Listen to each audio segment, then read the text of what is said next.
Spirits podcast, a boozy dive into mythology, legends, and folklore. Every week we pour a drink and learn about a new story from around the world. I'm Amanda. And I'm Julia. Amanda, we've talked a lot about a lot of different cryptids on this podcast. We've talked about our boy Mothman. We've talked about Bigfoot. We've talked about the Jersey Devil. But there is another popular cryptid that the internet has definitely, I would say, fallen in love with, which I will admit I didn't know a ton about other than sort of recognizing its name and its image. But other than that, I really didn't know anything about it. So when researcher Sally was like, hey, you guys haven't talked about the Flatwoods Monster, I was like, well, you're right, Sally, we haven't. What's up with that? Shout out Sally, who helps out on many of the research-intensive episodes and has for several years now. You're doing great, Sally. Thank you so much. We love it. We love it. And so I, in particular, wanted to talk about this one because it feels to me very, I don't know, summer camp style story. It feels like the kind of story that you would repeat in the woods around a campfire at night, you know? I love it. A new islander has entered the villa into our cryptid canon. A hot new bombshell called the Flatwoods Monster. Let's go. So this is, I will say, Amanda, another West Virginia cryptid. Make them different in there, Julia, with the union organizing, the hollers, and the very unique sociopolitical landscape. I love them down there. So we have this new to West Virginia monster. Who knows what's going on in West Virginia besides the things that you just listed. Known as the Flatwoods Monster, also known as the Green Monster, also known as the Flatwoods Phantom. Let's go. Let me set the scene. Bren, give me a little summer night campfire, if you will. Perfect. Thank you. It is the evening of September 12th, 1952, in Flatwoods, West Virginia. A specific date. We love to see it. Flatwoods is a small town with a population less than 300. It is a blip on the map, only standing out because it acted as a railroad stop, perfectly situated between the larger towns of Clarksburg and Richwood. The sun has set on September 12th, the light dwindling on the horizon as the sky grows darker and darker. The days are still fairly long, and a group of boys, Edward May, Freddie May, Neil Nunley, and Tommy Heyer, play on the lawn of the Flatwoods Elementary School, soaking in the last remnants of warm summer evenings. Why can I hear someone's mom being like, don't be like that Tommy Heyer over there, or Tommy Heyer, you get yourself back here, you know? None of the other boys called out, only Tommy Heyer. Tommy Heyer's the troublemaker. I feel like Neil Nunley also has a little bit of troublemaker energy. I'm not going to lie to you. True. So in that darkening sky, suddenly, the boys see a bright streak of light pass over their heads. They watch as it crosses their path like a shooting star and then fall, crashing into a hillside on what they know to be the property of a local farmer, G. Bailey Fisher. To have the audacity to go by my first initial, I would love that. The boys are, for a moment, stunned. And then they take off, running towards where they think they saw the light crash to see what had fallen from the sky in their small town. On their way, the two May boys, brothers, stopped at their home where they informed their mother, Kathleen May, as to what they had seen. Kathleen, being an adult and concerned about what the boys might be heading off towards, called on a family friend and National Guardsman, Eugene Lemon, to come along with them. Julia, it's very unusual that people are making good decisions in the beginning of an urban legend or cryptid tale. And, of course, Amanda, they also brought the family dog, Richie. Let's go. So there this group goes. 4 boys, Edward, Freddie, Neil, and Tommy, Kathleen, Eugene Lemon, and of course, Richie the dog, go to investigate this crash site. Every time you say Richie the dog, I get worried about Richie the dog. Everything is fine. Richie the dog is fine. As they approach the hill on G. Bailey Fisher's farm, the sun has now fully set. The hills are barely lit by the stars above, the moon just a sliver of a waning crescent. I Googled this to see what the moon was like that night. Damn, Julia, leveling the fuck up. But this darkness allows the group, as they approach the hill, to see a pulsing red light ahead of them. Eugene Lemon cautions the group to approach slowly and takes his flashlight, shining it up to the top of the hill. From there, the beam of his light catches a terrifying sight that all would later attest to. A 10-foot-tall creature towering above them. Its head, they would go on to say, was shaped like a spade, and from the light of the flashlight, it appeared to be wearing a dark metallic dress or robe.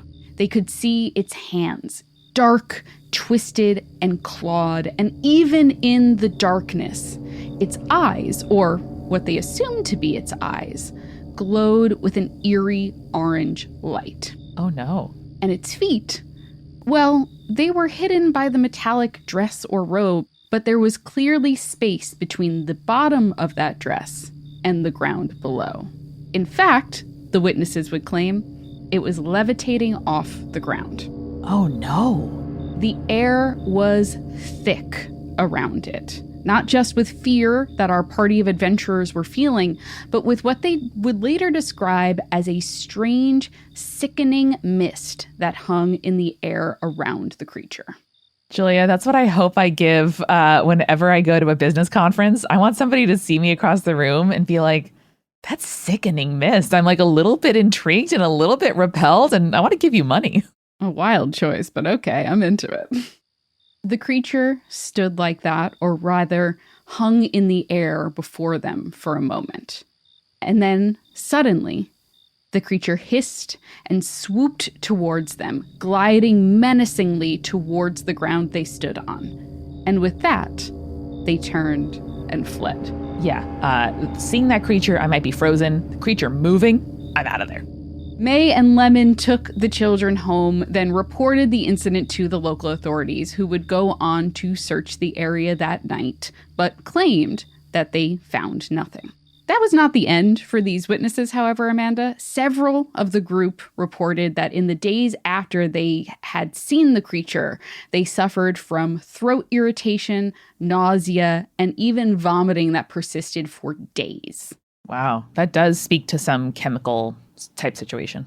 Yeah, so when they sought treatment and relayed the story to their doctors, their symptoms were dismissed as side effects of hysteria and shock. Oh boy, 1952 has called.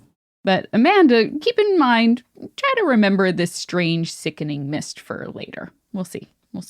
But Amanda, much like with our boy Mothman, it is not just the one sighting that has us still talking about the Flatwoods Monster. So not long before Kathleen May, Eugene Lemon, and their gaggle of boys saw the creature on the hillside, a woman named Mrs. Audra Harper was walking through the woods near her home in the town of Heaters, West Virginia. How geographically close are these two towns? Well, Heaters is worth mentioning because it is 5 miles north from the town of Flatwoods. I love when I anticipate the outline and you anticipate my questions. Exactly. So she and her friend were walking to a nearby store in town, and the road that they would normally take to get into town was made too muddy and rutted from a recent storm and too many cars driving through it. So the two decided to take a shortcut through the forest because it would be easier for them to walk and it would also make their trip a lot quicker. So as they were walking through the woods, about half a mile into their journey, they saw, similar to what the boys saw outside of the school, a great ball of fire making contact with a hill nearby.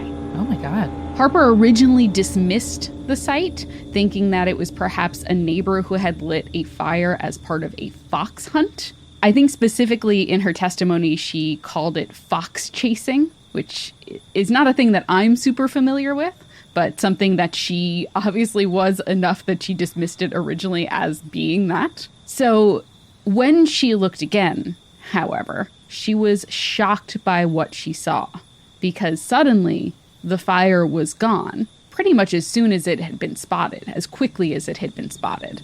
And in its place was a tall, dark silhouette that she described as man-shaped. Oh boy.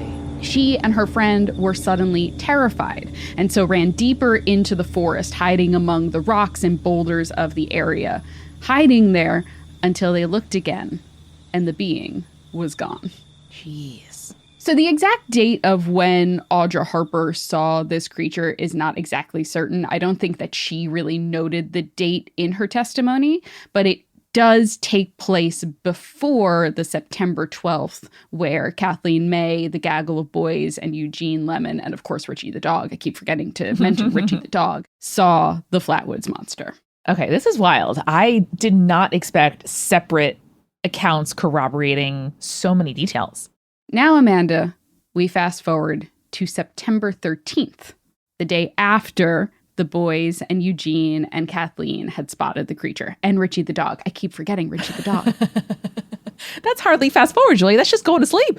That's the next day. So this time we go to Strange Creek, West Virginia, which is aptly named, and about 20 miles south of Flatwoods. Wait, this isn't what made it strange? Something else made it strange? Yeah, that was already called Strange Creek. You know your creek is strange when multiple strange things have happened in it.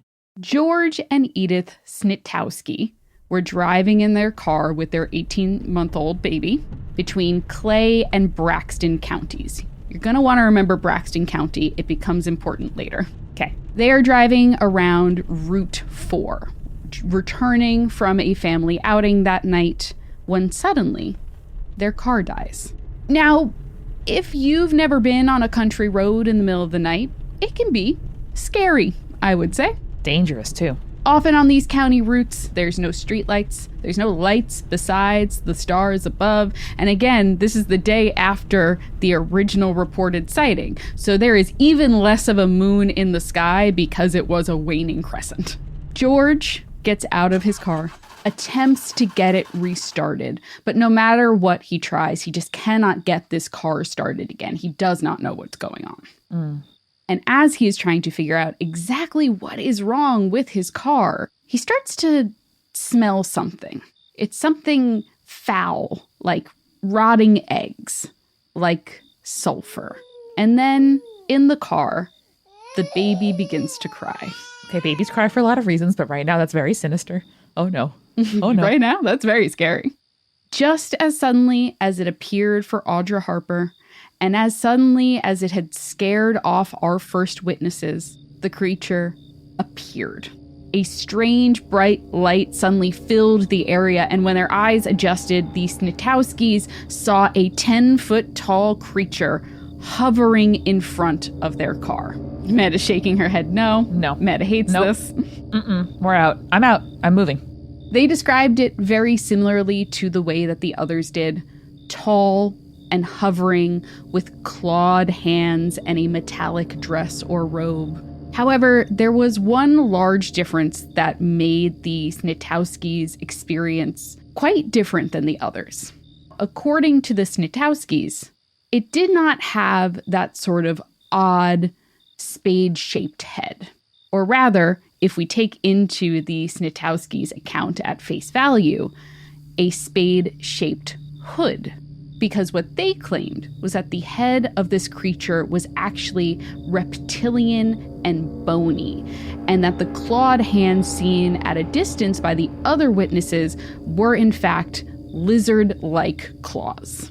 Jesus. They claimed that it dragged its lizard-like claw across the hood of their car before it drifted, levitating into the woods. I am scared. That is wild, Julia. Mm-hmm. Wow. So the Snitowskis stared. They watched it go. And when the Flatwoods Monster was out of sight, suddenly the car restarted. And the family drove away as quickly as they could. No fucking shit. Oh my God. And I'm sure that Mrs. Snitowski was just like hanging out with the baby, like playing with them, cooing with them. And so it's not like the baby was, in a distressing situation. Like for the baby to start crying out of nowhere and then this happened. Oh, baby. Yeah, he was upset about something, and then all of a sudden, there's a creature. Oh, boy. And as you point out, babies cry for all sorts of reasons.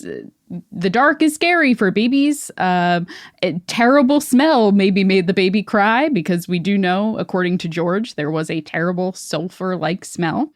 Or maybe baby's hearing is a little bit different to adult hearing, and maybe there was some otherworldly wine happening here. Mayhaps. Sorry, a wine with an H, otherworldly wine with an I. I'm very into. I don't hate that. That would be delicious. Yeah. Julia, I would be taken into the Fey Bower by any pitcher of wine. Just a decanter there. I'm like, great. I forget all my lessons. We already know that's true.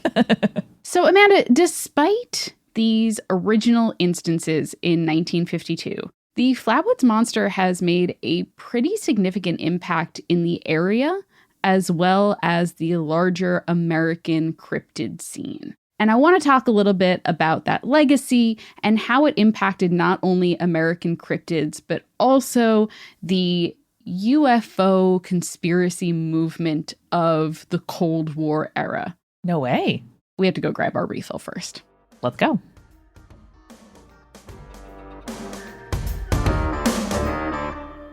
Hey everybody, it's Amanda and welcome to The Refill. Now, I have been really reflecting a lot recently about my life and what it is that I get to spend my days doing, and the fact that I get to meet up with my best friend every single week and talk about mythology, folklore, what it means to us, what it means to be human beings, what we're looking for in life. It's such a gift. And I genuinely, sincerely, really want to thank every single one of you who pledges us money each week on Patreon. Every single pledge counts. Every single dollar counts. You are the reason why we can keep making the show. And so I know I always thank people, Julia and I always thank the new patrons, the supporting producer level patrons, the legend patrons. But genuinely, if you can give us $1 a month, $5 a month, it genuinely makes a difference. And I just want to say thank you. Thank you to our newest patron, Oblivion, who joined at patreon.com/spiritspodcast, where you too could join us as a supporting member. You could also become a supporting producer level patron, one of the rewards with which is you get your name read every single week. And those fine folks are Alicia, Ann, Hannah, Lily, Matthew, Rico, like Scott, and Will. And if you really wanted to, folks, you could be a legend level patron. That's right. You could join Audra, Bex, Chibi Yokai, Michael, Morgan H, Captain Jonathan, Malachi Cosmos, Sarah, and BME Up Scotty. Do that at patreon.com/spiritspodcast, where you can get a bonus Urban Legends episode every month, ad-free episodes, recipe cards, director's commentary for every episode, tarot readings at every equinox and solstice, and more and more. Patreon.com/spiritspodcast.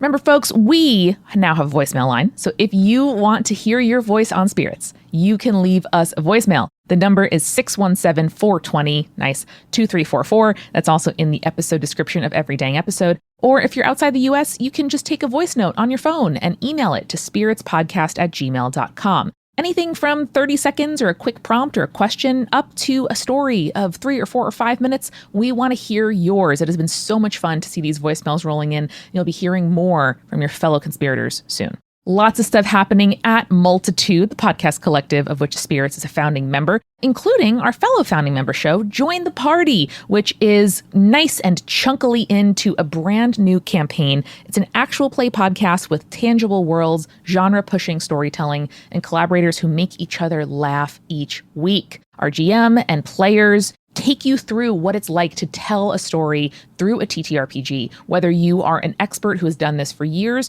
or someone who has never touched a role-playing game before or even enjoyed actual play content. We can help you get into it. Now, the current campaign, I get to play a very moody and powerful teenager, which is incredibly fun. Her name's Rowan Rosner. I love her. Julia's character, I am so obsessed with, Shelley Craft. Yes, that is a Mary Shelley reference. Yes, there's a lot of Frankenstein stuff. Yes, you should listen and join the party.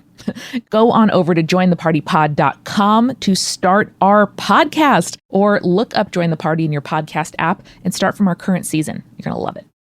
We are sponsored this week by bookshop.org, my very favorite place to buy books. I just used Bookshop to pre-order a signed copy of a book that's coming out in a few months' time. Cool thing that they do as well. And I know Julia talked last week about the anti-Prime Day sale, but you know what? It is a wonderful month to support independent bookshops. So if you go to bookshop.org, you can use the promo code SPIRITS to get 10% off your order. And that code also kicks back a little bit of money to us. So you are supporting the show, you're supporting independent bookstores, and you're supporting books and authors and writers and everything beautiful about this world. So go to bookshop.org, use promo code SPIRITS, and enjoy.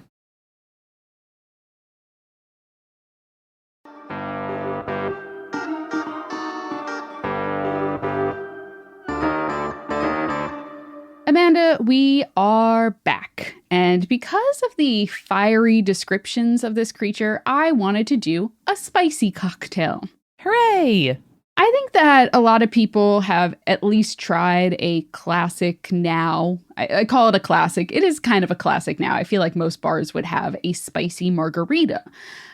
But I also, hey, you at home, I want to help you diversify your spicy cocktail palettes. Let's go. Summer is the perfect time to diversify your spicy cocktail palette. And so this summer, I want you to try the firecracker. Ooh. So this is essentially a classic daiquiri with a little kick from cayenne pepper. Delish. Aged rum, orange liqueur, lots of fresh lime juice, because that's really what makes a daiquiri. A daiquiri is like the quality of the rum that you're using and also the tons of lime juice in it. This one also has, like I said, a pinch of cayenne pepper, and also, I think, which kind of rounds it all out and sort of balances out the cayenne pepper and the tartness of the fresh lime juice, a little bit of muddled watermelon. Hey, Julia, that sounds so good. Yeah, if you strain that out, because I think sometimes when you order a watermelon drink, it's too watermelon pulpy, for lack of a better phrase. It can taste filled with stuff in a way that I'm not always looking for in a drink. Yes, but if you double strain this cocktail, you miss out on that sort of pulpy flavor. So you just kind of get the pure watermelon as opposed to sort of a thick cocktail, as it were. Julia, you know the TikTok trend that's going around right now originated by Yearning Yardies, which is like, my boyfriend has his plans, you better be nice to him. And then like the partner switches to the back and then the second person shows off like their plants and people are doing like their fruit, their cats, their dogs, whatever. Yes, I've seen something like that. I haven't seen the plant one specifically that was the original, but I know what you're talking about for sure. I feel like that with you about cocktails. Like, my best friend made some clarified rum punch and you better be nice to her. And then I stand back and just like nod as you show off, you know, your double straining and your filtering. That's really nice. I like that a lot. Thank you. Ooh, like a clarified watermelon margarita. I'll be right there. Would be really good. Okay. All right. I had to think about that. That might be a thing that I'm going to do in the near future. Hell yeah. Yay. Thank you, Amanda. Okay. Back to the Flatwoods Monster. We're spicy. We're on fire. We're hitting farmers' hillsides in West Virginia. We have orange liqueur in our drink. And you know, I noticed that you themed it to the Flatwoods Monster's eyes. I did. All right. So here's the thing, Amanda. There's been no credible sightings of the Flatwoods Monster since 1952. When this all happened, as I mentioned, it was reported to the authorities. Eugene Lemon and Kathleen May said, hey, we saw something weird in the woods. Can you go check this out? So first, the local police, of course, get involved, but then also the U.S. military. Sure. Now, the U.S. Air Force in particular is the one that investigates this. And there's been several reports that have indicated that the Air Force has been investigating UFOs and other sightings related to them since 1947. Makes sense. I mean, they're literally definitionally flying objects, and the Air Force is concerned with that. Yes. So this is interesting, too, because there are a couple of like little conspiracy theories here and there. But we do have like actual records as to that have been declassified as to what the U.S. Air Force was investigating. Cool. However, there are still these conspiracy theories saying like, yeah, of course, the U.S. Air Force was involved. And part of the reason why all of this sort of weird smog stuff was happening, where the witnesses were impacted by these terrible smells that caused them illness and stuff like that, those symptoms coincide with the use of mustard gas. Yeah, a long history of environmental poisoning by the military in West Virginia. Yes. So while that is a theory, and I think it is probably a fairly credible theory, there is no actual proof or evidence or declassified documents that tell us that the Air Force was actually involved in the thing that crashed, as opposed to the actual credible documents that have been declassified that tell us, hey, the Air Force was investigating UFOs, though. Mm-hmm. Makes sense to me. Yes. So the explanation that they end up giving Kathleen May and Eugene Lemon, that they also wrote down in their documents, was that there were several bright but common meteors that supposedly streaked through across the eastern U.S. the evening that the boys saw something fiery cross the sky above them. They have sightings that reached all the way to Baltimore, for example. Wow. Which, somewhat explainable, sure. Doesn't explain the boys thinking that they saw something make impact with the Earth, but it does explain the light that they claimed to have seen cross the sky. And, you know, nowadays we're very good at tracking meteor showers and stuff like that, so maybe we just weren't as aware of them in the 1950s, I say, potentially. Well, we didn't have like all kinds of satellites in space. We hadn't yet been to the moon. So I definitely understand that there could be an unexpected meteor or something that like NASA is tracking that they don't necessarily communicate to like public safety or weather officials. Sure, exactly. So that is a somewhat plausible explanation that the Air Force gives the public, right? Yeah. Now, the military's official statement about the monster that 3 parties of witnesses saw, they claimed their explanation was, oh, probably an owl. Yeah, the 10-foot owl that I commonly see wearing a metallic dress. You're right. Right. Yeah, the 10-foot tall owl, glowing eyes, metallic dress, makes a lot of sense. That does describe the Pokemon Decidueye, but that wasn't invented yet. And it's not real, so 2 problems. That's a Pokemon. What if you called the military? How do you call the military? I have a lot of questions. What if, in theory, you called the military on an unexplained phenomena, and then they came back and said, ma'am, that's a Pokemon? First off, my response would be, Pokemon are real? Pokemon are real? Yeah. And they would be like, excited. No, I think you just saw what you thought was a monster, but your brain was just pushing in front of you a Pokemon image, and then it was really just an owl. Like when people all saw the like Little Green Men cartoons and, you know, comics, and then suddenly every kid is seeing that out in the world. Millennial version of that is Pokemon. Well, Amanda, great point. Let's talk about that. Oh, sure. Because let's keep in mind what this time period is. This is the beginning of the Cold War era. There is definitely, I would say, a certain amount of paranoia that the American public was feeling at the time. This was a period that was marred with discussion of atomic warfare in the public eye pretty constantly. What we're talking about right now, just 3 years before the first sighting of the Flatwoods Monster, the Soviet Union had successfully tested an atomic bomb. Yeah. Technology for Americans was simultaneously changing life for the better, but also threatening to destroy the world as they knew it. That's America, baby. At that time, you're seeing the media sort of reflect that. Media during this time period is full of mad scientists. It's full of UFOs. It is full of threats of aliens from beyond the stars. And this isn't even just like early science fiction, like read in pulp novels or comic books targeting young boys, like you mentioned, Amanda. Even in Life magazine, which was, I would say, probably the most popular publication in the nation at the time, was publishing articles about the quote-unquote credible stories regarding UFOs and flying saucers. Shit, man. That makes a difference. That's not what I thought it was like, but that makes a lot of sense. So stories like the title of this Life magazine article, "Have We Visitors from Space?" ? Shit. Where they stated, quote, "The Air Force is now ready to concede that many saucer and fireball sightings still defy explanation. Life offers some scientific evidence that there is a real case for interplanetary saucers." Wow. So imagine, I can't even like say what the like current sort of comparison to that would be, right? I can, Julia. Okay, go ahead. It's the cloud.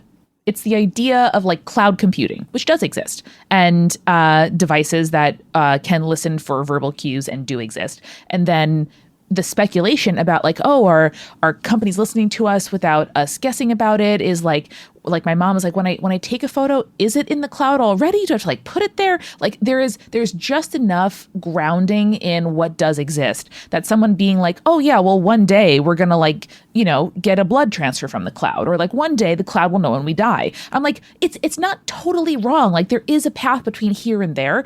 I don't know about the conspiracy angle of it, but that's where my mind went. I love this, and I love where your brain is going. I meant more, I can't think of a comparison of a reputable publication that everyone pretty much reads saying, hey, the Air Force is basically saying that they don't know what's going on, and also we're coming to the conclusion that that means flying saucers and interplanetary transport is real. Maybe Y2K, but that wasn't even as big as you're identifying. So yeah, it seems pretty unique.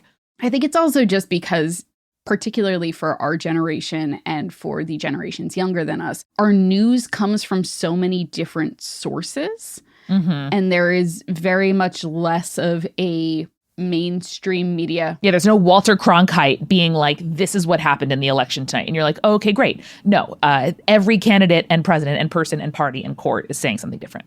Yes. And there's no like real mainstream media hub the way that you were describing with Walter Cronkite, for example. Mm-hmm. So Life would then go on to publish several what they considered credible sources, including accounts from Air Force pilots. Wow. And there used to be editors at these places, Julia. I'm sure they had like an entire team of editors, fact checkers, lawyers, people validating the claims that they're making. Like they're not posting bullshit in a tabloid. They're saying something with the full backing of that name, which really fucking mattered, especially in the 50s. Exactly. And this article, Amanda, that I am quoting from, the Have We Visitors from Space article, came out a mere 5 months before Edward and Freddie May, along with their friends, saw something fiery fly across the sky. Okay. From there, with Life magazine saying, hey, we have credible information that the U.S. government and the U.S. military knows at least something about these UFOs and flying saucers. The U.S. military also, and I touched on this a little bit, had something called Project Blue Book. Always bad. Project Blank is going to put the little hairs on my arms up every time. Any code name Amanda is not for. I'm all for code names, but Project Blank specifically gives me terrible vibes. Yeah, it's bad because, most military projects not great. Word? Julia? Not like good for society? Usually not. Project Blue Book was the code name for the systemic study of unidentified flying objects by the Air Force from March 1952 to December 17th, 1969. That's a long time. Damn. It was headquartered at Wright-Patterson Air Force Base in Ohio, where it was originally directed by Captain Edward J. Ruppelt. Great name. Now, this was not the first time that the U.S. military had created projects investigating UFOs. Project Sign had been in 1947, and then Project Grudge was in 1949. Sorry, Grudge? Grudge. Wow. They just said it. They said, someone's coming from outer space and we're going to fuck them up. Project Blue Book had two very specific goals. One was to determine if UFOs were a threat to national security. Mm-hmm. And the other was to scientifically analyze data related to UFO sightings.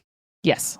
And there were a lot of sightings that were analyzed and filed by Project Blue Book over the course of the 17 years that it was active. All of that research was then condensed into the Condon Report, which essentially concluded that the study of UFOs wasn't going to yield any important or major scientific discoveries. Sure. And therefore the project was shut down. Julia, I bet that in some forums there is just like a widely accepted initialism where you could just say, oh, well, the CR, the Compton Report. Like, of course, like it's the kind of thing that people must have as a touchstone in their discussions of these things.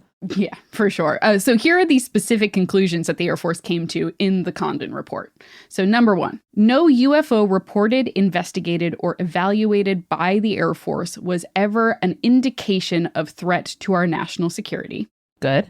2, there was no evidence submitted to or discovered by the Air Force that sightings categorized as quote-unquote unidentified represented technological developments or principles beyond the range of modern scientific knowledge. And, number 3, there was no evidence indicating that sightings categorized as quote-unquote unidentified were extraterrestrial vehicles. Pretty sure. That's pretty definitive. Yeah. So basically they're saying all of these UFO sightings, 1, not a threat to national security, 2, not past our understanding of modern scientific knowledge, and 3, I don't think any of them are extraterrestrial. I appreciate that. I think anything broken down into a numbered list that builds on itself fundamentally convinces me. The Condon Report was released to the public. That's why we have this information available to us. But this did not stop people from thinking that the Flatwoods Monster was an extraterrestrial. Mm-hmm. Now, part of the reason that that story persisted and that people are still talking about this monster to this day is because of a man named Gray Barker. Okay. Now, that name might sound familiar, Amanda, because he was also responsible for bringing our good boy Mothman to the mainstream. Julia, as I call him, the Badonkadonk father. Father of the butt. He is the reason why we know about Mothman, and knowing about Mothman is to know Mothman's gigantic ass. But Amanda, before the Mothman sightings and the 1967 collapse of the Silver Bridge in Point Pleasant, he was interested in another story that helped him get his start as a quote-unquote expert of extraterrestrials and UFOs. And that was the Flatwoods Monster. Let's go. It's on brand for you, Gray. So Barker was a writer, a Braxton County native, which you might recognize Braxton County from the story about the Snitowskis. I sure do. This man loved to write about a UFO conspiracy theory. And in particular, he is famous for sort of introducing the UFO conspiracy theory, the mythos of the Men in Black. Not the Will Smith movie, but instead what that is based off of. Wow, no kidding. This guy's responsible for a lot. I don't think he is the original inventor of the Men in Black, but he is definitely the one that popularized it for the UFO conspiracy theory sort of community, right? Julia, right now I'm reading the 1,000-page biography of Mark Twain by Ron Chernow of Hamilton fame, the Hamilton daddy. Mark Twain was a guy who did a lot of things, but mostly he popularized stuff. And it doesn't matter if you originated it. It just matters if you popularize it. Exactly. Is a sentence that someone who's been podcasting for 10 years is, it's very, yep, that's accurate. That's accurate.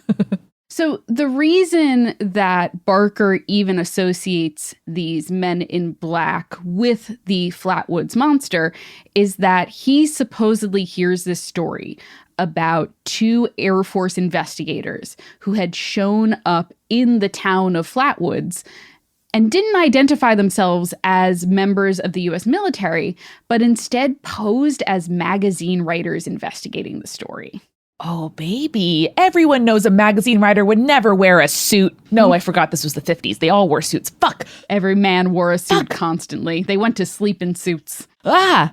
So Barker hears about this, and he writes up the story and submits it to a publication called Fate Magazine, which is a publication that is devoted to paranormal phenomena.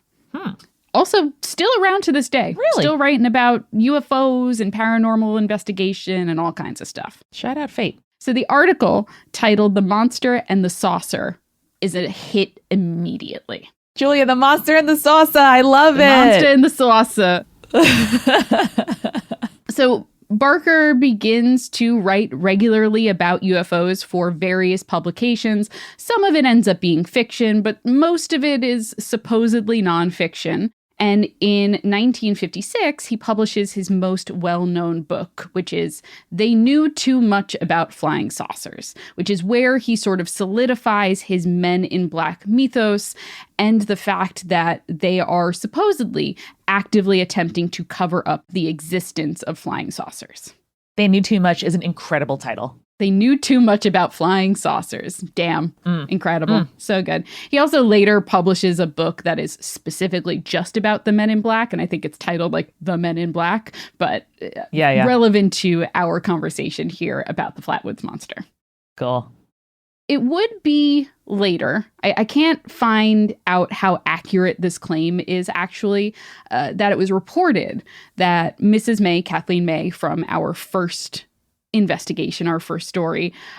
Julia, I'm so glad you brought her up because I have been thinking about if she was having an affair with the National Guardsman or maybe she was single. I don't know. With Eugene? Yeah. I don't know. I mean, listen, if something scary is happening to your kid, who do you call? That matters. That matters. I'm picking up on vibes. Her husband never mentioned in any of the stories that I did. Maybe he was killed during World War II. We don't know. Yeah, but then maybe she found second love with Eugene, the National Guardsman. Maybe. Yeah. Who knows? So Mrs. May supposedly reported the incident on the Hill on September 12th, and the U.S. government had sent men, which Barker and other folks later referred to as the Men in Black. Sure. These men came to their house, the May household, to investigate and also to take their witness statements, their witness reports. There's also this little added detail here. Again, I can't find, it's not in the original testimony that Kathleen May put out or Eugene or even like the sons in later recountings. But there's this detail where Kathleen May supposedly got some oil on her dress from either the creature or its ship, even though we don't get a lot of information about the quote unquote ship. And that the government officials supposedly took the dress in order to analyze the substance, saying that they would return it. And then apparently they never did. Oh, shit. So that's like an interesting little tidbit. It's not from the original story. It seems to have been tacked on later, either like in retellings of it or as a detail to make it seem like the government is being more nefarious than they actually were. It's a good detail. Even if it's made up, respect.